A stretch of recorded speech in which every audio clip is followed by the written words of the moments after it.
Olá, estudante! Tudo bem com você? Meu nome é Guiomar e nessa aula nós iremos falar sobre efeitos de sentido. Eu sei que no seu PET tem a proposta de vocês analisarem uma música. Qual que é a mensagem que essa música está transmitindo? Como o texto é uma música, e não deixa de ser um texto poético, um texto literário, nós precisamos analisar ali qual que é a proposta do autor ao escolher aquelas palavras para estarem naquele texto. Por isso, essa aula é muito importante para ajudá-los a analisar essa música. Então, funções da linguagem. Nós usamos a linguagem para quê? Qual que é a função básica da linguagem? Vamos relembrar, é comunicar.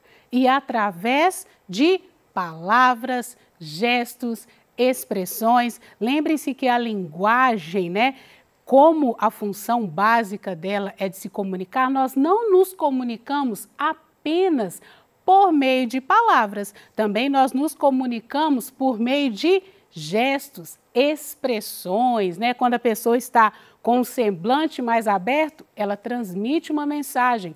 Quando ela está com o semblante mais fechado, ela também transmite uma mensagem. A linguagem, então, é múltipla. Nem sempre nos comunicamos da mesma forma, da mesma maneira. A linguagem possui, além da função básica, que é de comunicar, 6 funções ou finalidades básicas, as quais são: primeira, função referencial ou denotativa. Transmite uma informação objetiva sobre a realidade. Lembrem-se que função denotativa ou denotação é o quê? É a linguagem no seu sentido literal, objetivo, É o significado que está ali no dicionário. Então, o foco está no referente, na mensagem, no assunto. Uma notícia de jornal, por exemplo, traz uma linguagem objetiva, O leitor ele precisa de ler e entender o que está proposto, o que aconteceu ali, naquele fato, enfim. Artigos científicos, a linguagem também é objetiva. Função expressiva ou emotiva. Lembre-se que emotiva lembra de emoções. Então, reflete o estado de ânimo do emissor, daquele que escreve, daquele que transmite a mensagem, os seus sentimentos e emoções. O foco está, então, no emissor, no remetente, porque é ele que quer transmitir as suas emoções. Uso de pontuações e interjeições. Então, quando eu digo, ah, que coisa boa, ou ah, que coisa boa, então eu estou transmitindo um sentimento. Número 3, função apelativa ou conativa. Professora, que palavra estranha, mas vamos lá. Seu objetivo é influenciar o receptor ou destinatário, com a intenção de convencê-lo de algo ou dar-lhe ordens. Foco está no receptor, porque eu quero convencê-lo. Então, eu tenho que elaborar uma linguagem que venha o quê? Persuadir, convencer aí a pessoa que está ouvindo e recebendo a mensagem. Então, uso de recursos visuais e sonoros e de imperativos. Então, por exemplo, a frase volte sempre, Volte sempre. Então, isso aí eu estou querendo que o meu receptor, a pessoa, volte sempre. Olha o uso do imperativo, volte sempre. O imperativo ele é usado para quê? É um modo verbal, que indica uma ordem, um conselho. Entendido? Função poética é aquela que põe em evidência a forma da mensagem. Preocupa-se mais em como dizer do que com o que dizer, com o que será dito, né? Então é a escolha das palavras, é o que eu chamo de seleção lexical, né? Jogo criativo, o foco está na mensagem, por isso o objetivo, preocupa-se com como dizer, como aquela mensagem será dita. Presente em textos literários, publicitários, HQs. Vamos ver um exemplo? Aqui, né? Beba Coca-Cola. Esse aqui é um poema visual de Décio Pignatari, né? Poesia visual que explora palavras, o jogo de palavras, né? A forma aqui como está distribuída as palavras. Então, esse é um exemplo. Entendido? Função fática está vinculada ao contato no ato da comunicação. É uma checagem, né? Uma testagem de entendimento entre o remetente e o destinatário. O foco está no canal, porque eu preciso, né, entender e perceber que a pessoa com a qual eu estou conversando está entendendo tudo que está sendo dito. Então, por isso que eu uso expressões como oi, alô, certo, entendido, você entendeu, né? Oi, não é? Então, isso aí é uma checagem de que a comunicação está sendo ali estabelecida, está tendo entendimento.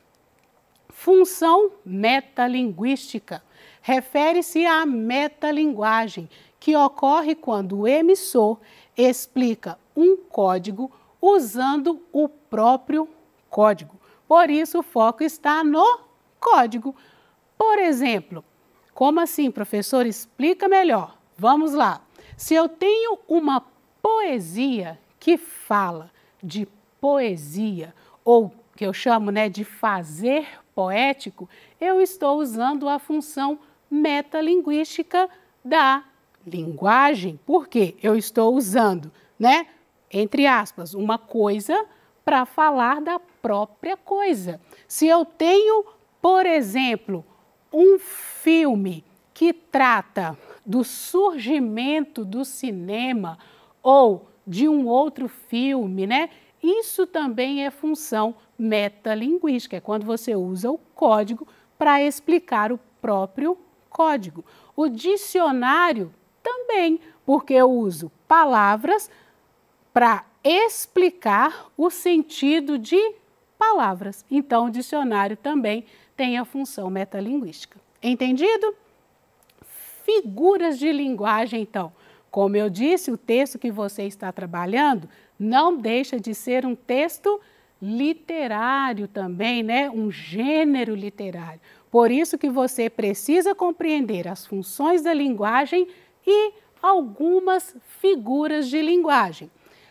E o que são? São recursos expressivos empregados para gerar efeitos nos discursos, ampliando a ideia que se pretende passar e que não seria possível com o uso restrito e literal das palavras. O que significa isso? Quando eu escolho, lembra da seleção lexical que eu disse anteriormente? A escolha das palavras, né? A seleção das palavras, eu faço isso para quê? Para que a mensagem seja transmitida da melhor maneira e explorando o sentido dessas palavras também. Num texto literário, né, a palavra flor, ela pode ter várias acepções, né? Não somente ali o sentido literal, né, como uma planta ou algo assim, mas pode significar o quê? Beleza também, ok? Pode significar juventude, né? Então, é explorando o sentido da palavra. Esses recursos são frequentemente encontrados em textos literários, pois priorizam a alteração da sintaxe, ou seja, da função da palavra, da semântica, que é o sentido, da forma e da sonoridade das palavras. Tudo isso aqui, olha, nós podemos perceber lá naquele poema de Décio Pignatário, porque ele explora tudo isso aqui, né? A função, o sentido, a forma e da sonoridade das palavras, a pronúncia, né? Indica o uso criativo da linguagem. Por isso que quando eu estou lendo um texto literário, eu não posso me ater somente ao sentido literal das palavras. Entendido? Ler um texto literário, então, requer esses conhecimentos. Saber das funções da linguagem e do uso das figuras de linguagem. Classificação das figuras de linguagem, figuras de palavras. Metáfora, o que viria a ser uma metáfora? Estabelece uma equivalência e não deixa de ser uma comparação implícita. O homem é uma ilha no meio de muitas ilhas. Eu não posso traduzir, eu não posso estabelecer o sentido literal dessa frase aqui. O homem é uma ilha. Quer dizer que o homem é uma ilha mesmo? Não. Quer dizer que o homem, vamos lembrá-la ali, né? Vamos pensar no que a palavra ilha, né, nos remete. Nos remete à solidão, à separação, não é isso? Então, eu estou implicitamente comparando o homem a uma ilha, mas eu pego as acepções da palavra ilha, o significado da palavra ilha e aplico o quê? No ser humano. Então, geralmente a metáfora é isso, eu pego coisas de universos diferentes, ok? Mas as acepções, é isso que eu vou explorar. Comparação, lembra que metáfora é comparação implícita, aqui já é comparação explícita. Estabelece uma relação de semelhança entre dois elementos. Por exemplo, seus cabelos são macios como a lã.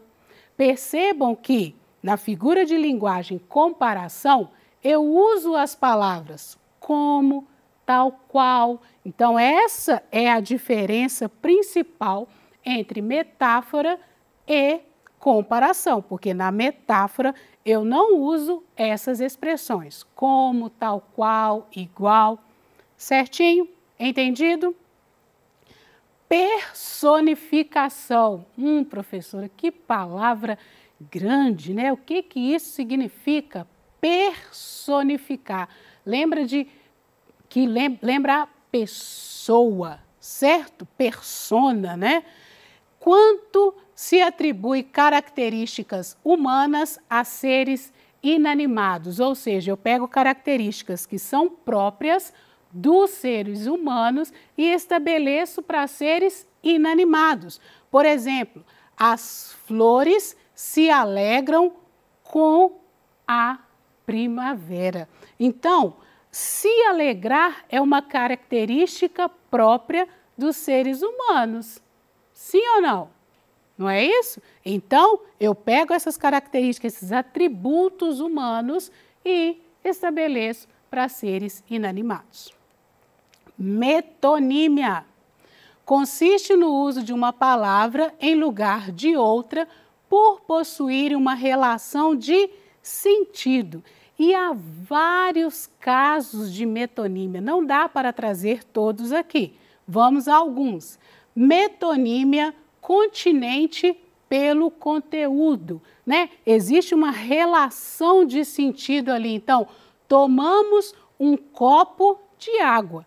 Na verdade, nós falamos isso muito, né? Mas na verdade, você tomamos um copo de água. Na verdade, você tomou água, certo? Então, por isso que às vezes algumas pessoas até se corrigem, né? Tomou um copo com água e não de água.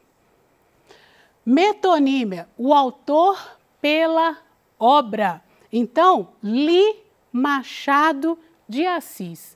Na verdade, você não leu Machado de Assis. Na verdade, você leu uma obra, um livro de Machado de Assis. Não é isso? Mas isso é uma figura de linguagem.